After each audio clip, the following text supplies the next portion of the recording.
আমাকে সে লাকসামে ঢুকতে দিবে না। 4 বছর পরে হোক, লাকসামে তো আমি আজকে চোরের মতো না, বীরের বেশে এসেছি, কিন্তু সে তো চোরের মতো লাকসাম থেকে পালিয়ে গিয়েছে। তার গুন্ডা পান্ডা লেলিয়ে দিয়ে আমার গাড়ি ভাঙচুর করে দিয়েছে। ওসি সাহেব অনেক দেরি করে আসলেন। সেদিন পুলিশও আসতে কিন্তু অনেক দেরি করেছে। তারা কি আসতে দেরি করেছে না দেরি করানো হয়েছে এটা আমি আদৌ জানি না। সে বলেছিল যে আমি গুন্ডা, আমি মাস্তান, আমি সন্ত্রাস থেকে চেয়ারম্যান হয়েছি। তাহলে বোঝা গেল সে যে দলের পরিচয় দিয়েছে এই দলের বীজ ভালো না। একটা গ্লাসও নাই, সব ভাঙচুর। গাড়ির ভিতরে বাহিরে এমন ভাবে তারা আঘাত করেছে, হেডলাইট, লুকিং গ্লাস, গাড়ির ভেতরে সিলিং, ইন্টেরিয়র সব ভেঙে চুরে টুকরা টুকরা একেবারে করে দিয়েছে। যাই হোক, আমরা লাকসাম পর্যন্ত গেলাম। ওসি সাহেব বললেন এবার আপনি যেতে পারেন। আমি বললাম আমাকে হাইওয়ে পর্যন্ত এগিয়ে দেন। আমরা আমাদের এই ভাঙা গাড়িতেই উঠলাম, কি আর করব, কারণ এই গাড়ি হলো এমন, লুকিং গ্লাস এই নাই।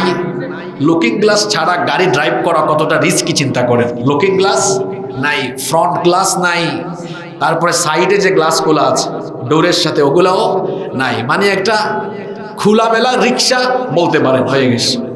এই কুয়াশার রাতে, ঠান্ডার রাতে আমরা এখান থেকে এইভাবে বাতাস খাইতে খাইতে, বাতাস লাগতেছে, এই ঠান্ডার মধ্যে গাড়ি 30-40-এ চালায় চালায় কোনো মতে আমরা ফজরের পরে গিয়ে চট্টগ্রামে পৌঁছেছি। প্রিয় লাকসামবাসী, আপনাদের আজকের এই মাহফিলে এসে আমার মনে পড়ছে 2021 সালের 8ই ফেব্রুয়ারির কথা।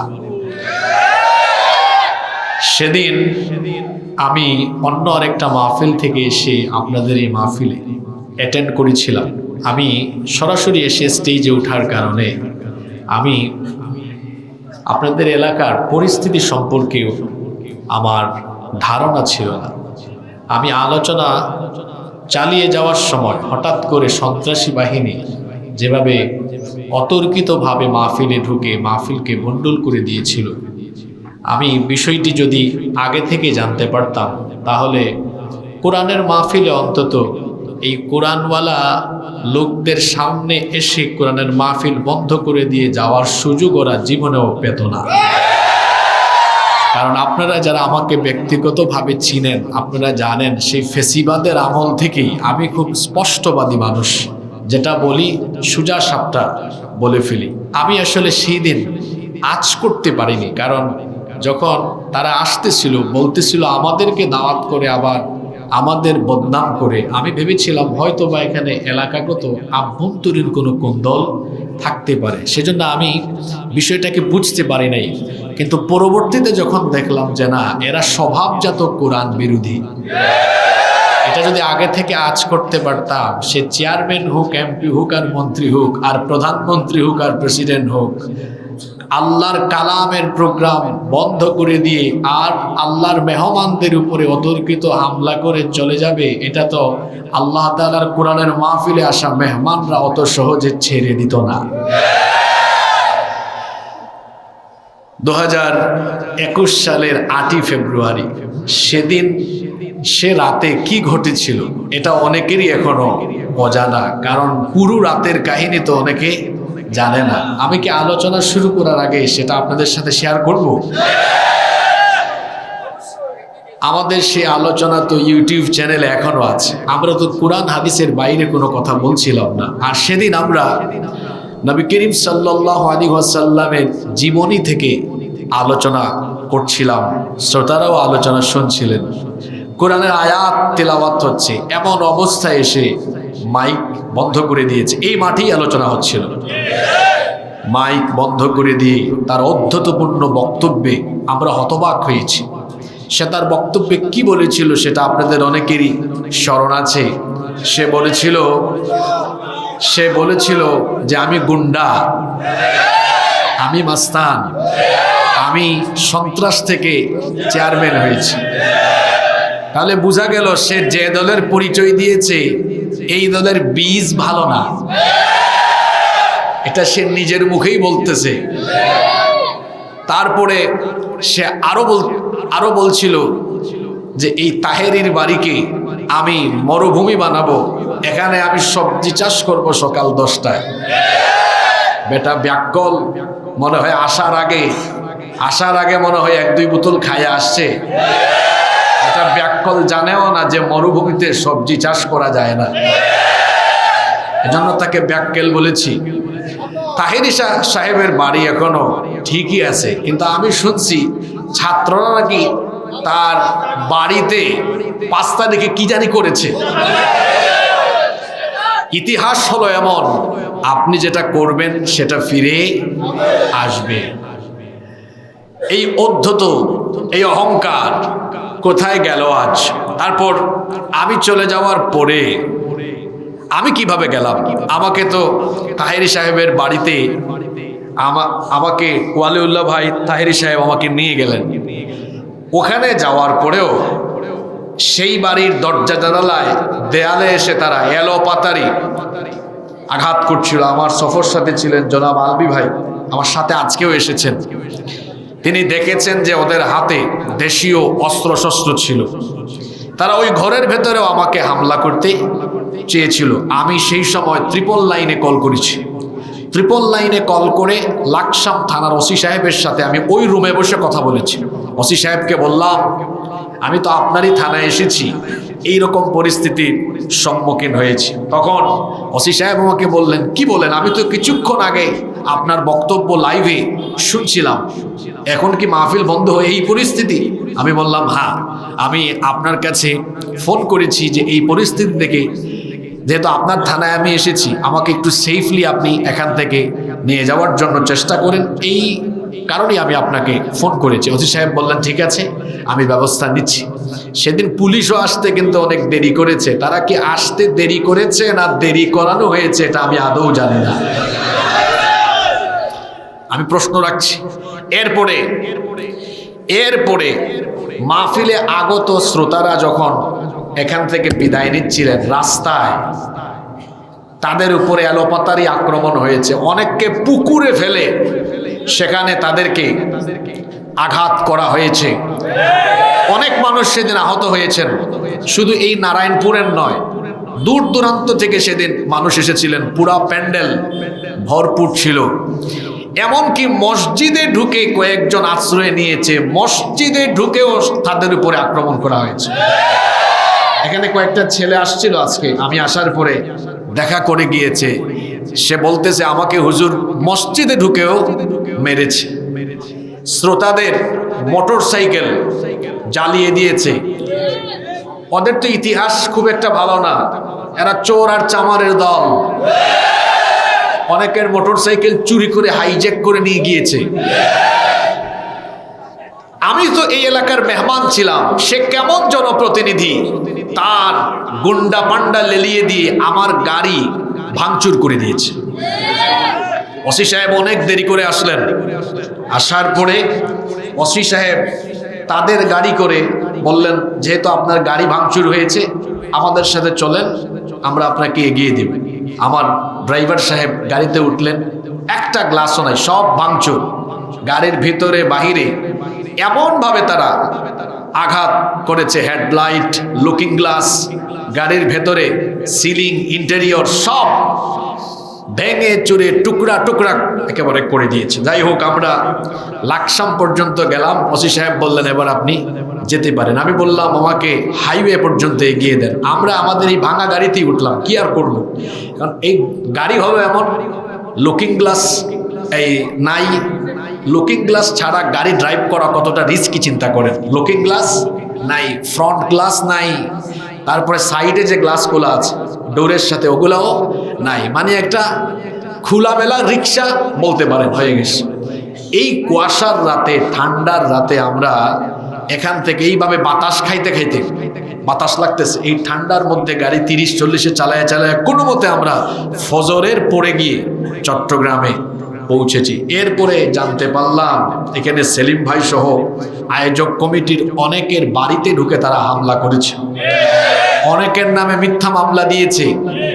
এই দাম্ভিকতা, এই অহংকার, এই জুলুম, নির্যাতন, এগুলো তো কোনো জালেম মরার আগে তার শাস্তি উপভোগ না করলে আল্লাহর দেওয়া ওয়াদা, কোরআনের এই কথা মিথ্যা হয়ে যাবে। কারণ আল্লাহ তো কোরআনে কারিমে বলেছেন, আমি জালিমদেরকে তাদের জুলুমের শাস্তি না দিয়ে কখনো মারি না। সেই দাম্ভিক অহংকারী সেই গুন্ডা সন্ত্রাসী চেয়ারম্যান শামীম সে বলেছিল, তারপরে আমার নামে আবার মিছিলও দেওয়া হয়েছে।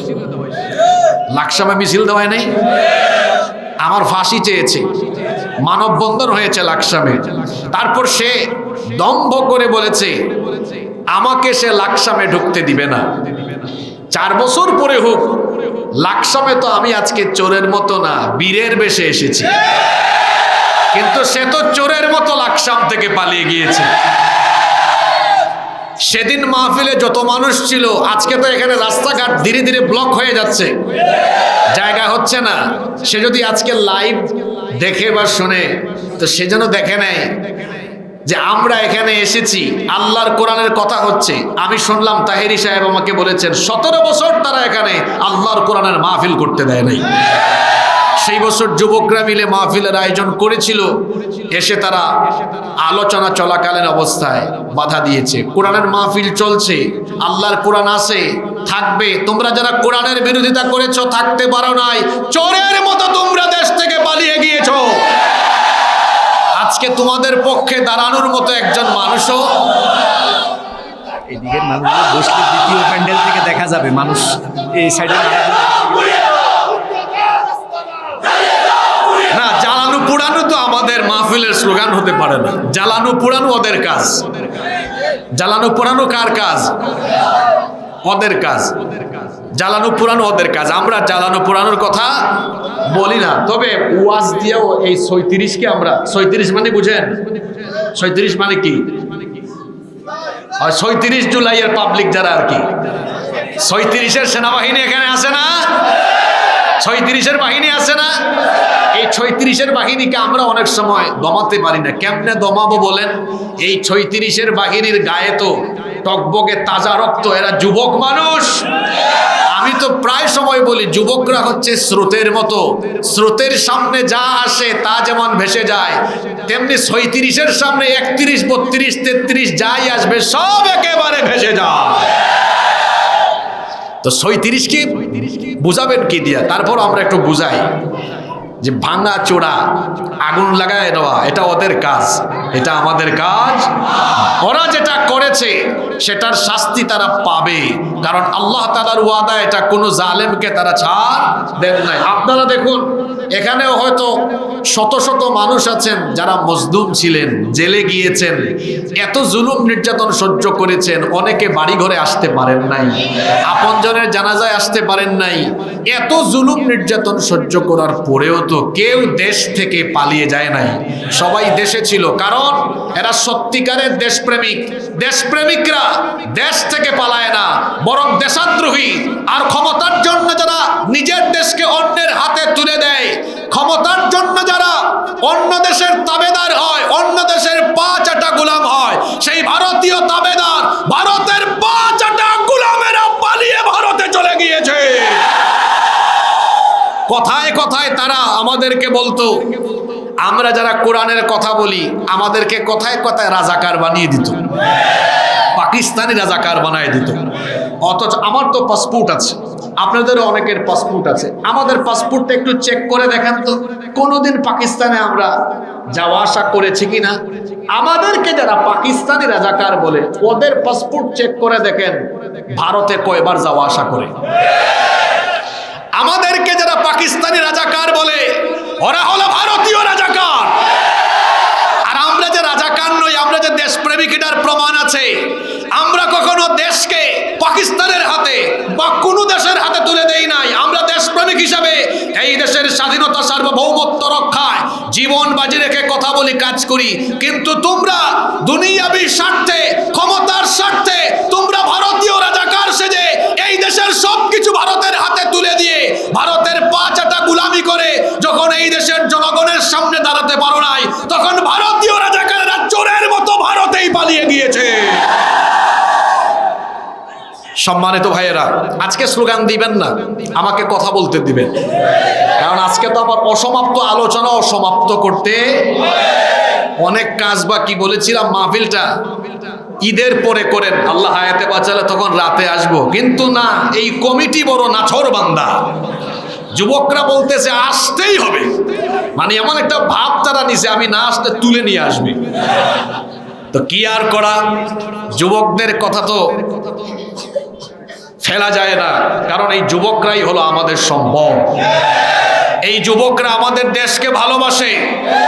এই যুব সমাজ যতদিন সঠিক পথে থাকবে, এই দেশে ভিনদেশি কোনো তাবেদার প্রতিষ্ঠা হবে না ইনশাআল্লাহ। আল্লাহ আমার এই লাকসামের যুবক ভাইদেরকে দিনের জন্য কবুল করে নেন। সম্মানিত ভাইয়েরা, অনেকের কষ্ট হচ্ছে, দাঁড়িয়ে আছেন, জায়গা হচ্ছে না। আহারে দেখেন, তারা চেয়েছে এই দেশ থেকে কোরআন আর কোরআনের আন্দোলনকে স্তব্ধ করে দিবে। এটি কিভাবে সম্ভব বলেন? এতগুলো মানুষ এখানে আপনারা এসেছেন, কাউকে টাকা দেওয়া হয়েছে? কাউকে খাবার দেওয়া হবে? না খায়া নিজের গাটের পয়সা খরচ করে দাঁড়িয়ে থেকে থেকে কষ্ট করে যে দেশের মানুষ কোরআনের জন্য পাগল পারে হয়ে দিক বিদিক থেকে পঙ্গপালের মতো ছুটে আসে, সেই দেশে কোরআন পাগল এই মানুষদের কোরআনের বিপ্লব ঠেকানোর দুঃসাহস কারো নাই। এই দেশে কোরআনের বিপ্লব হবেই হবে ইনশাআল্লাহ। আল্লাহ আমাদেরকে কোরআনের বিপ্লবের জন্য কবুল করে নেন। আপনারা কি আমাকে আজকে একটা সূরার তাফসীর শেষ করতে দিবেন?